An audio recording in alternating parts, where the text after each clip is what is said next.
guys, welcome back. So I'm just gonna go ahead and jump right into it, what it's been like after I had the baby. So like I said, I had my mom and my sisters on secretly on FaceTime while I was delivering the baby, and as soon as the baby came out, I was like so thrilled. Thankfully my sister was able to record some of that audio.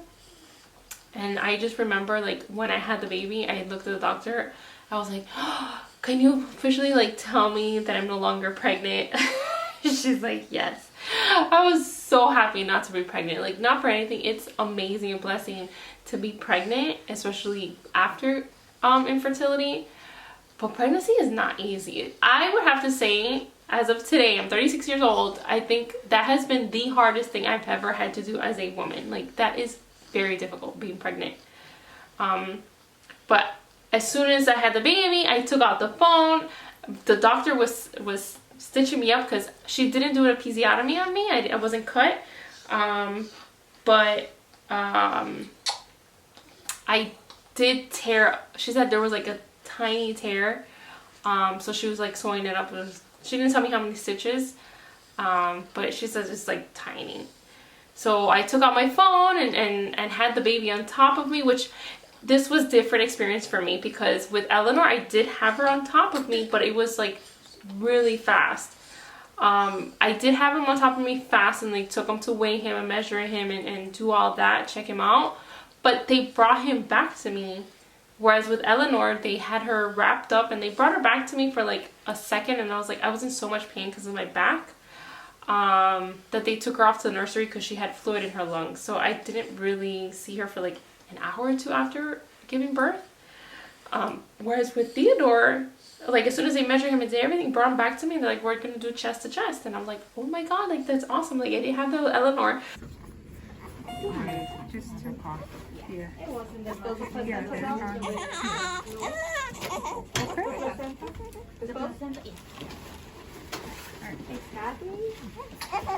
I know, I'm gonna take you over to Mama. Oh, I'm sorry. I'm done bothering you. I gotta check you out. Make sure you're good. So I had my phone on me. I was, you know, FaceTime with my family. At this point, my cousin was on the call as well. It was great because they were, you know, they were able to meet my son, unfortunately through FaceTime, but I guess fortunately through FaceTime because at least we have that nowadays. Which is, you know, it's really nice.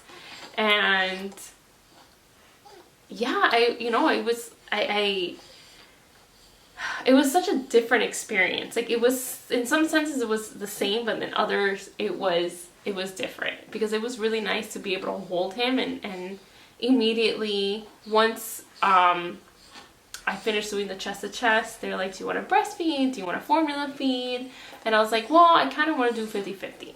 I didn't breastfeed with Eleanor, and I decided that I wanted to at least try with Theodore, even if it was just for the first 3 days. I was having trouble latching on, and the little bit that he did, it hurt. What happened, Estrella? He's latched on right now. How does it feel? It feels weird. Because I didn't do this with Eleanor. Can you see how he's latched? I mean, I can see his upper lip. Oh my god. Oh my god. Papi. Tiene hambre. Tiene hambre. Mommy hasn't eaten in a while. So he's hungry too. How do you feel, Papi? Feel like a father? It was not fun. But it was so nice. It was like such a nice, different experience. At some point, the nurses came in and removed my catheter, which, you know, burns a little bit, but it's really fast. But it was weird because, like, before they took it out, I was feeling like I had an urge to pee, even though I had a catheter in. But as soon as they took it out, like a couple minutes later, I was like, I told the nurse, I was like, you know, I have an urge to pee. And she's like, well, we just took out the catheter. And I'm like, yeah, but for some reason I feel like peeing. And she's like, you know, maybe it's just like from having the baby. But what, I can't remember what she said exactly. But I was like, okay, fine. Mind you, at this point, I think I'm still hooked up to the IV. I think they were just trying to finish the bag, or I can't remember.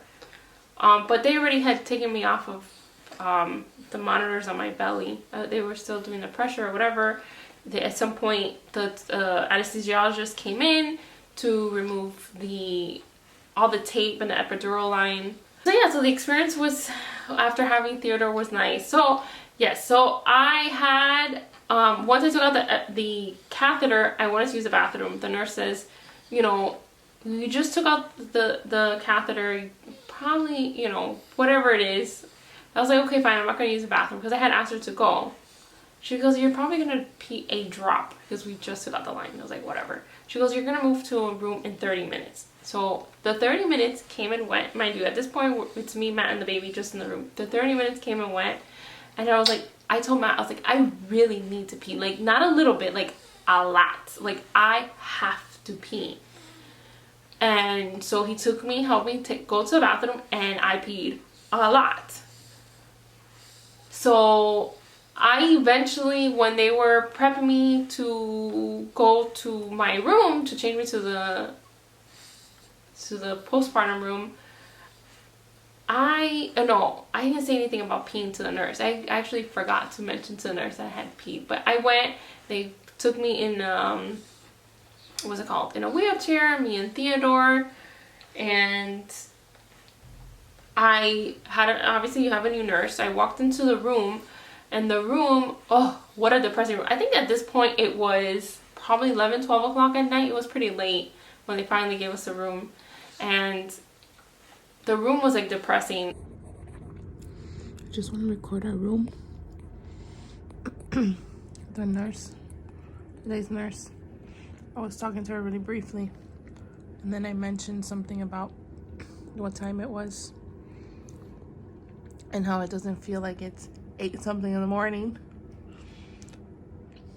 And then she says, unfortunately, you actually have the worst room in our section.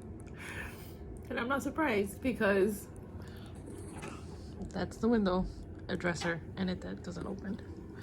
So, oh, hi.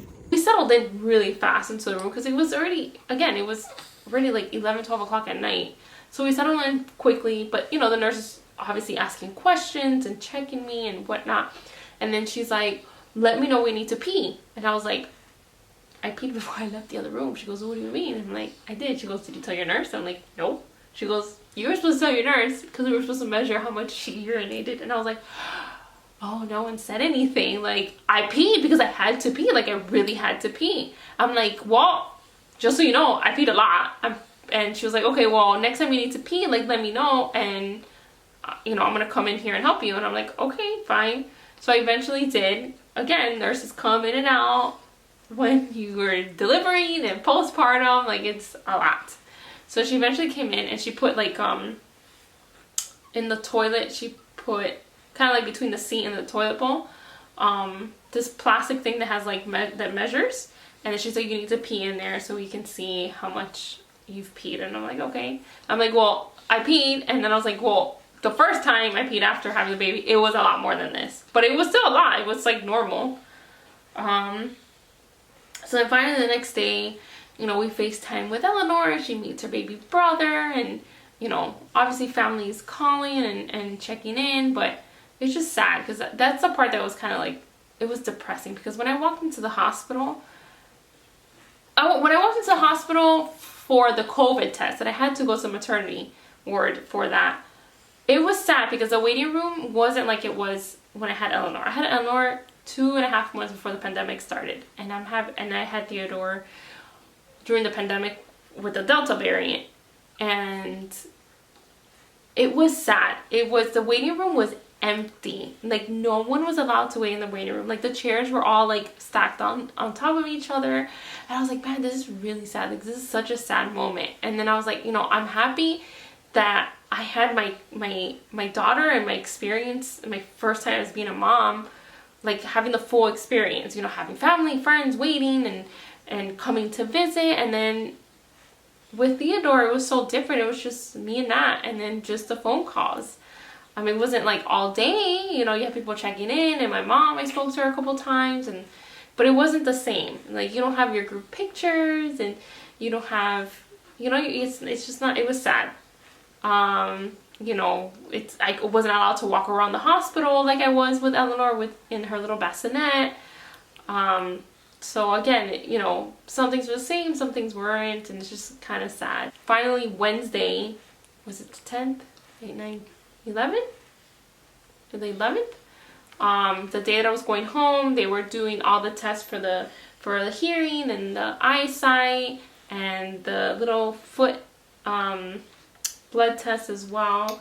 Everything came back fine. However, I got very emotional when they were doing the hearing test, because the guy came in and started doing the hearing test, and he's like, I don't want to, you know, scare you or anything, but on the first ear, the results are not coming back very good. He goes, but a lot of babies will have fluid still in their ears, so sometimes the results don't come back like we wanted them to, but I'm gonna try to kind of like, you know, move his ear and kind of like see if there's any liquid in there, and see if the hearing gets better. So he performed the hearing test a second time, and you know, in between the first time and the second time, I was a mess. My brain was just like, that's it, I'm gonna have to learn sign language, like we're gonna have to learn this as a family. I went again, hormones, and you know, you have a newborn who you think like, my God, like, does he have a heart murmur, like because of the high risk, or the pediatric cardiologist, you know, said he might have it, and now he might have a hearing condition. So I was like, oh my God, I can't catch a break. But the guy was clearing out his ears, and then he performed a test the second time, and it came back fine. But he said if it did not come back fine, I would have to come back a few hours later to do the test again to see if it got better. Which made me nervous, because that was the same day I was leaving, and we cannot leave the hospital until all tests are completed. So I was like, oh great, I'm gonna be stuck in this hospital. But thankfully the test came back fine. The baby was checked out with the pediatrician at the hospital, and it was great. It took longer for us to leave the hospital. I think we left the hospital at 2 in the afternoon. And then we were taken through, instead of, again, like the same entrance, we were taken through like some back entrance that I've never even seen at the hospital. I guess trying to avoid as many people as possible. And then we went to my mom's house, which was 15 minutes away, because Eleanor had stayed at my mom's house. She was the one taking care of her. Not only because we were having the baby, but also because her daycare was closed. So she had taken off from work to do that for us. So we drove 15 minutes to the house, and then Eleanor met her baby brother, and she was, I'm gonna cry. She looked like so happy and so like obsessed with him from the beginning. Mira. Mira, bebé. Wait, stand over here, Look at baby. Mira, bebé. Tu hermanito. ¿Es tu hermanito?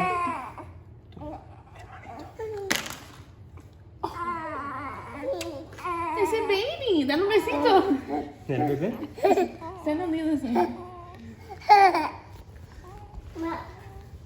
What you say, no? Dale un besito, Pami. Dale un besito. Dale un besito. Besito, besito. It's a baby. Tu hermanito, tú eres una hermana.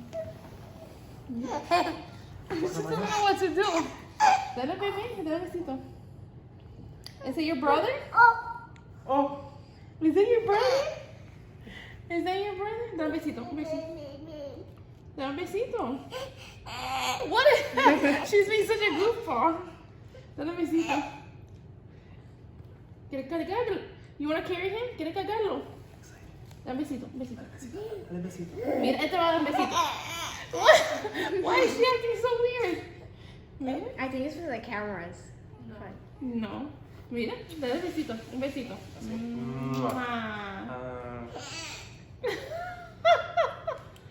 You're acting like such a goofball.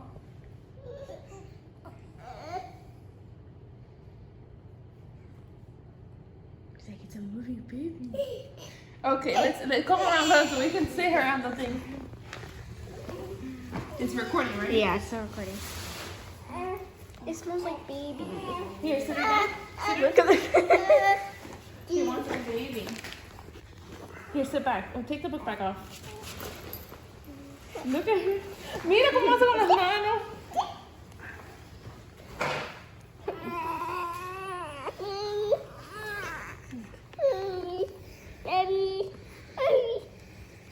Bebé.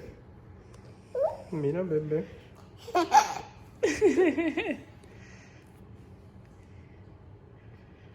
She's very excited. Dale un besito a tu baby. Un besito. Besito. She's acting like such a goofball. Just está durmiendo. Shh. Grabbing the foot.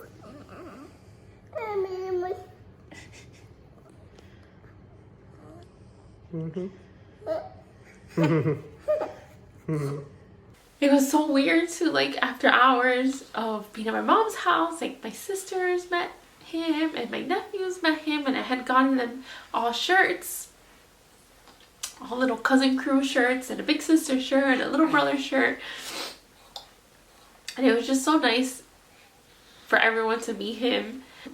And then we went home as a family of 4, which was nerve-wracking to drive 45 minutes with a toddler and a newborn, and then coming home at night.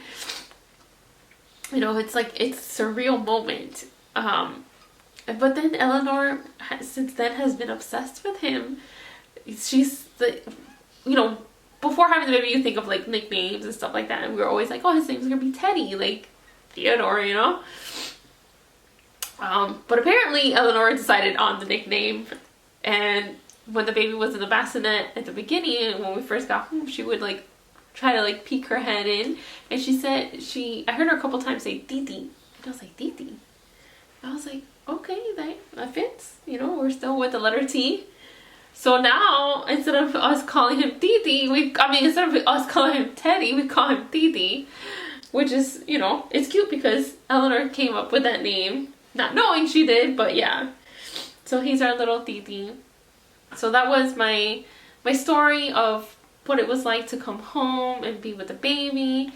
So the next video, I'm just gonna kind of like bring you up to speed, and then hopefully I take the time at least once a week to, you know, bring you along with whatever I'm doing and bring you guys up to speed. I kind of want to get back to posting YouTube videos. If you want to make any comments, any questions or anything below, go ahead and comment. And if you want to subscribe, hit the subscribe button. Until next time, bye guys. Birthday to